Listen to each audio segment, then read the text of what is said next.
Shalom Elohim, Bapak Yahweh Yeshua HaMashiach Elohim, Bapak Surgawi, Bagan Eman Lahagu, dan juga Shalom Elohim buat Kings of the Kings, Pangeran Ilahi, Tuhan Yesus Kristus, Pak Aditya Nugrahanto, Roh Alfa dan Omega, dan juga Shalom Elohim buat Roh Kudus, Roh Kebenaran, Mempelai Ilahi, Ratu Adil, Bunda Fei Hamdani, dan juga Shalom Elohim buat semua anak-anak Tuhan dimanapun berada.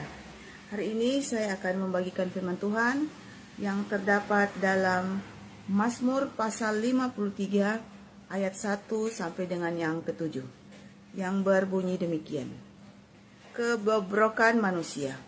Untuk pemimpin biduan menurut lagu Mahalat nyanyian pengajaran Daud. Orang bebal berkata dalam hatinya, tidak ada Allah. Busuk dan jijik kecurangan mereka. Tidak ada yang berbuat baik. Allah memandang ke bawah dari sorga kepada anak-anak manusia, untuk melihat apakah ada yang berakal budi dan yang mencari Allah. Mereka semua telah menyimpang, sekaliannya telah bejat. Tidak ada yang berbuat baik, seorang pun tidak. Tidak sadarkah orang-orang yang melakukan kejahatan, yang memakan habis umatku seperti memakan roti, dan yang tidak berseru kepada Allah? Di sanalah mereka ditimpa kekejutan yang besar. Padahal tidak ada yang mengejutkan, sebab Allah menghamburkan tulang-tulang para pengepungmu. Mereka akan dipermalukan, sebab Allah telah menolak mereka. Ya, datanglah kiranya dari Sion keselamatan bagi Israel.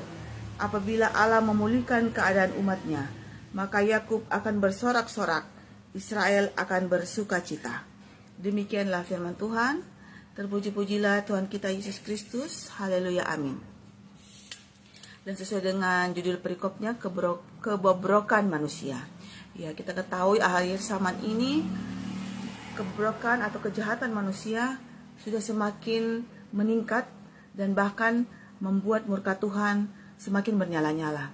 Yang mereka berbuat sesuatu yang melanggar perintah Tuhan, yang menyakiti hati Tuhan, yang betul-betul tidak disenangi oleh Tuhan. Mereka merasa tidak ada Allah di atas bumi ini. Tetapi Tuhan itu ada. Dimanapun kita berada, Dia melihat apa yang kita lakukan, baik di terang ataupun di dalam gelap.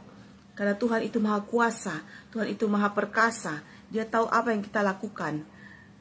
Walaupun tidak ada CCTV, tetapi mata Tuhan ada di mana-mana.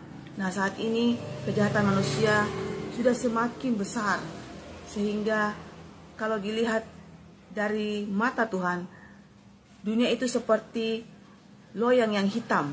Begitu hitamnya dunia ini karena dosa-dosa manusia yang sangat banyak, dan mereka tidak berpikir untuk mau mencari kebenaran firman Tuhan, untuk mencari Tuhan.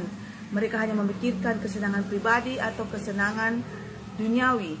Mereka terpikat dengan mamon, mereka terpikat dengan kenikmatan dunia. Dan saat ini, di akhir zaman ini, saat tanda binatang itu diberlakukan, banyak yang tidak sadar dan mereka menganggap itu baik-baik saja. Padahal si jahat ini sudah menebarkan racunnya kepada semua umat manusia untuk mengubah DNA ilahi menjadi DNA binatang. Tetapi manusia yang serakah akan mamon, serakah akan kemewahan dunia ini, mereka tidak peduli akan hal itu. Tetapi akibatnya mereka akan merasakan atas tubuh mereka efek dari menggunakan tanda binatang itu. Baik di efek di fisik maupun efek di alam roh, bagi mereka itu sangatlah fatal sekali. Tuhan sangat murka akan hal itu. Nah, bagi orang-orang yang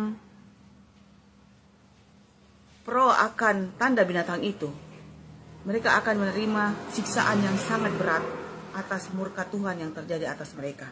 Nah, itulah kebobrokan manusia di akhir zaman ini.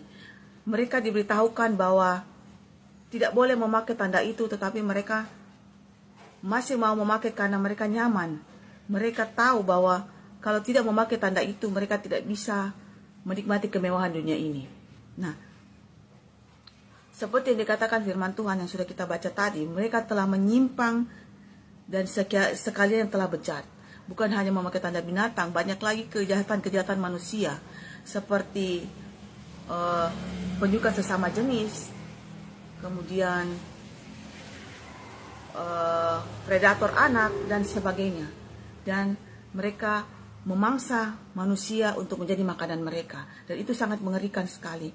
Dan inilah mereka, orang-orang yang dipakai oleh si jahat di akhir zaman ini untuk membuat hati Tuhan sakit, untuk membuat manusia-manusia lainnya juga ditekan atau merasa sakit.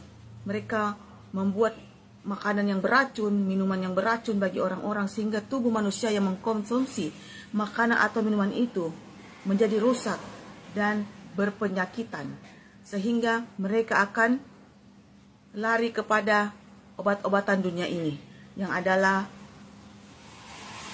kekejian di mata Tuhan. Dan